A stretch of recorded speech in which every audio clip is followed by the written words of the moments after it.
اگر اب بھی رومن اردو کا راستہ نہ روکا گیا تو حالات وہی ہو جائیں گے کہ اردو تحریر دیکھ کر لوگوں کو سمجھ ہی نہیں آئے گا کہ لکھا کیا ہے۔ السلام علیکم، میرا نام ہے شاہد ایوب، آپ دیکھ رہے ہیں لرننگ ٹو لیو۔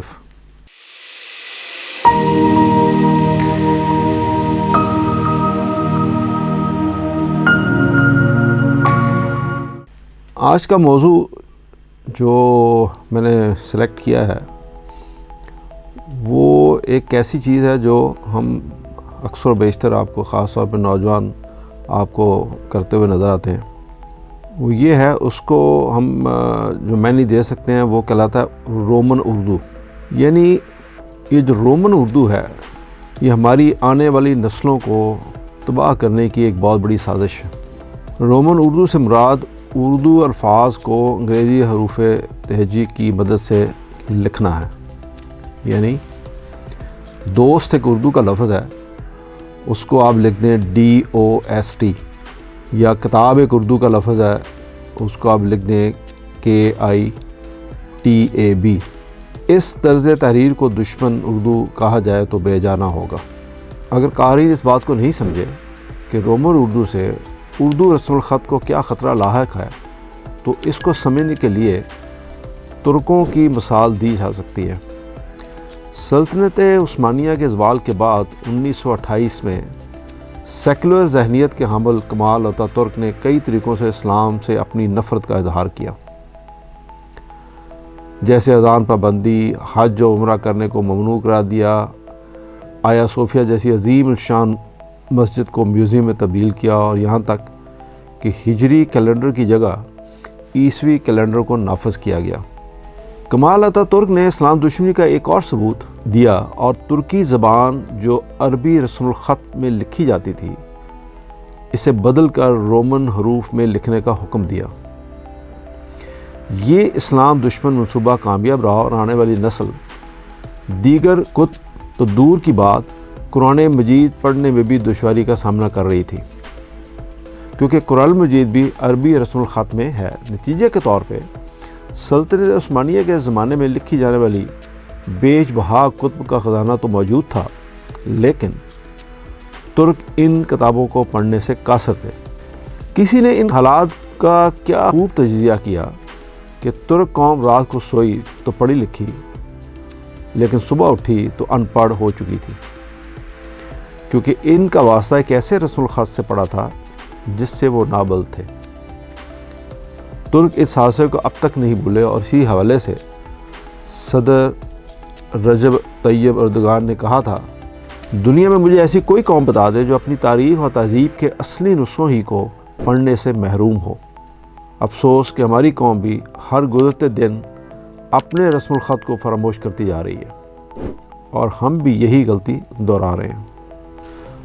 حکومت کی جانب سے رفاہ عامہ کے لیے جاری ہونے والے پیغام ہوں یا پھر موبائل کمپنی کی جانب سے موصول ہونے والے اشتہارات، اب ہر جگہ رومن اردو نے پنجے گاڑ لیے ہیں۔ اس بات سے قطع نظر کہ رومن اردو کا آغاز کب ہوا، لیکن اسے عروج سوشل میڈیا پلیٹ فارمز جیسے کہ فیس بک، ٹویٹر اور واٹس ایپ نے بخشا۔ شروع میں تو موبائل فون کی بورڈ میں اردو ٹائپ کرنے کی سہولت نہیں تھی، مگر وقت کے گزرنے کے ساتھ ساتھ اب جو کی بورڈ اویلیبل ہیں جو کہ جن میں آپ اردو بآسانی ٹائپ کر سکتے ہیں، آپ یہ سافٹ ویئر ڈاؤن لوڈ کیجئے اور بآسانی اردو ٹائپ کیجئے۔ ہماری شروع کی یہ مجبوری ہے، جب ہمارے پاس یہ اس طرح کے کی بورڈ یا سافٹ ویئر نہیں تھے، ہماری عادت اور سستی بن گئی، اور اب اردو کی بورڈ ہونے کے باوجود ہم رومن اردو کو نہیں چھوڑ رہے۔ خدا را آپ اردو لکھیں یا انگلش لکھیں، اگر آپ کو اردو لکھنا پسند نہیں مگر اردو کو انگریزی میں نہ لکھیں، یہ زبان کی توہین ہے۔ کچھ افراد کا کہنا ہے کہ اردو کی بورڈ استعمال کرنے میں بڑی دشواری ہوتی ہے اور اس میں ہجے کرنا ذرا مشکل ہو جاتا ہے، اس میں غلطی کا چانس بہت زیادہ ہے۔ تو ان کے لیے عرض ہے کہ جاپانی یا چینی انٹرنیٹ بلکہ کسی بھی جگہ رومن رسم الخط کا استعمال نہیں کرتے، بلکہ اپنے رسم الخط کو ترجیح دیتے ہیں۔ کبھی جاپانیوں کو یا چینیوں کو آپ نے انگلش اور چینی یا انگلش اور جاپانی مکس کرتے ہوئے نہیں دیکھیں گے آپ۔ آپ یا پوری اپنی زبان لکھیں یا پوری کوئی دوسری زبان لکھیں. کیا میں یہ پوچھ سکتا ہوں کہ اردو اب جاپانی یا چینی زبان سے بھی مشکل ہو گئی ہے جو ہم اس سے دور رہ رہے ہیں؟ اسی طرح کچھ احباب اردو رسم الخط سے اس لیے بھاگتے ہیں کہ املا کی غلطی کے باعث کوئی ان کا مذاق نہ اڑائے. جیسے اگر لفظ کام کو رومن اردو میں لکھنا ہو تو آپ اس کو KAM لکھ دیں یا KM لکھ دیں شارٹ کر کے. اس طرح لکھا جا سکتا ہے کیونکہ اس کے لکھنے کا کوئی اصول نہیں ہے. آپ کام کو KM لکھ دیں یا KAM لکھ دیں. لیکن اگر اردو رسم الخط کا استعمال کرتے ہوئے کام کو دو نقطے والے کام اور میم سے لکھ دیا جائے تو غلطی پکڑی جائے گی. تو اس میں گھبرانے کی کیا بات ہے؟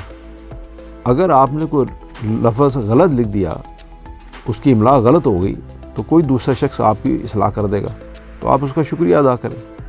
یہ رومن اردو کی جانب ہمارے جھکاؤ کی ایک بڑی وجہ یہ بھی ہے کہ ہم بحیثیت قوم انگریزی زبان سے بے حد محروم ہیں.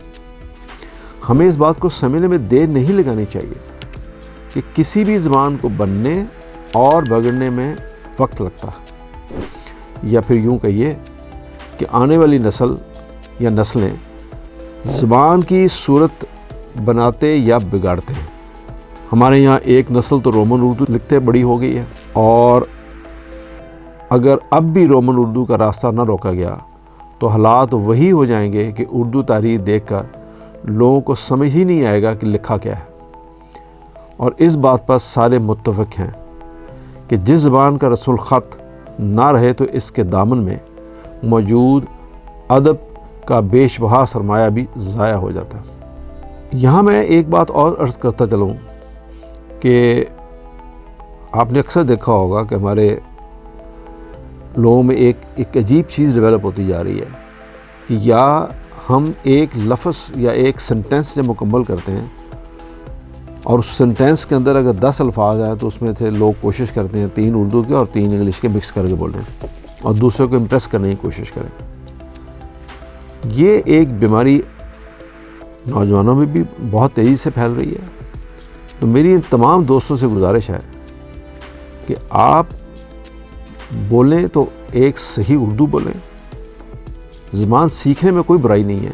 آپ انگلش بولنا چاہتے ہیں ضرور بولیں، لیکن آپ کو اپنی زبان پہ بھی فخر ہونا چاہیے. آپ 2 یا 4 سنٹینس یا ایک کمپلیٹ گفتگو اردو میں کرنے میں آپ کو دقت محسوس نہیں ہونی چاہیے. تمام دوستوں سے گزارش ہے کہ اردو رسم الخط کا استعمال کریں. شروع میں کچھ دن مشکل ہوگی، پھر یہ مشکل آہستہ آہستہ ختم ہو جائے گی. اپنی زبان پر فخر کریں ایک زندہ قوم کی طرح. اگر آپ سمجھتے ہیں کہ آپ ایک زندہ قوم ہیں تو جو کے لیے شکریہ. اللہ حافظ.